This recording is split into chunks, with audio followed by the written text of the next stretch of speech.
Welcome back, ediscovery viewers. Today we have John from customer service team joining us in the studio. John, welcome. It's been a long time trying to get you in here, and you're finally here. You know what? I've been waiting for this moment, so I'm very excited today. This is your day. This is your day.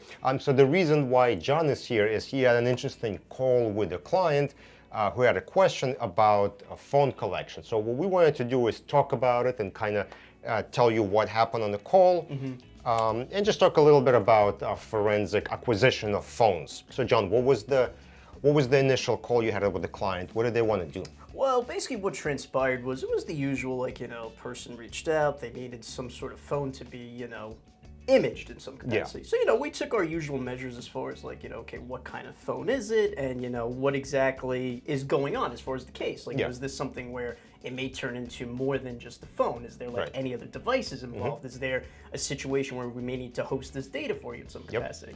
Well, when it was all said and done, it was basically no, we're just looking at the phone image. So it was okay, fine. Got it. But there were some complications because this phone was not a company issued phone. This was a personal phone with company data on it. Yes. And they were a little bit they wanted to be very sensitive to the personal data that is on the phone. So what did they want to do? Well, essentially what transpired is once we provided the pricing saying imaging is going to cost such and such, and then text messaging as far as the filtering of the text messages is going to be this.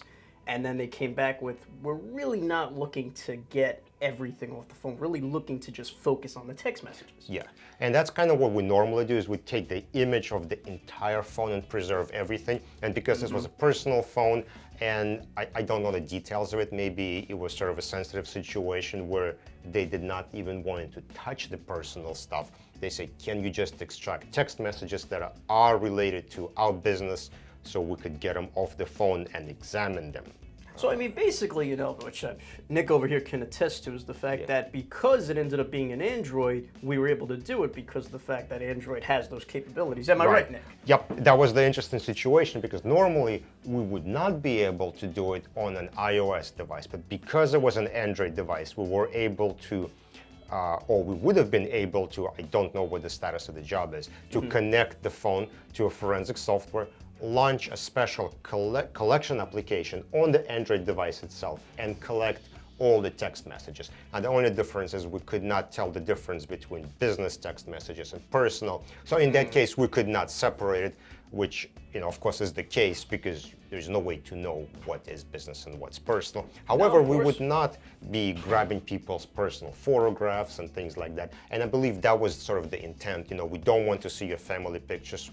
We don't want to see any of your information that's saved by your banking application, for example. Yes, I think in this matter, that was actually one of the issues that the client did say, the banking information is kind of a little bit, they were bit fond of the whole phone being imaged because of that reason. Yeah, and the only other thing we recommended to collect along with text messages is contact information.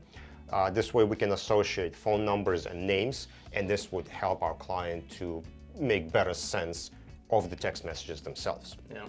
Yep. Well, I think, so what does this show at the end of the day? I think what it shows is that if you're ever a lawyer, you have a client who maybe is in this situation that they do need something needs to be done with a phone, don't be afraid to ask someone like us as far as, maybe you're in that same situation. You've been leery to come to someone like us because you don't want certain information out there. But now you know that we can, in certain cases, just get those text messages and you don't have to be worried about the rest of your phone being imaged and some information that you don't want other people being privy to. Yeah, the different types of data that can or cannot be collected from phones or mobile devices varies greatly based on the operating system they're running, version that they're running.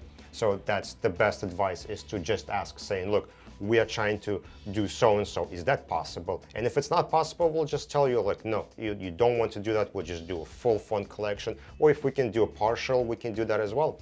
So asking was exactly what this client did, and it was a perfect thing to do. Yes. So we had a solution for them. A perfect storm, and again, the theme of the day is never be afraid to ask a question because you may get the answer that you seek.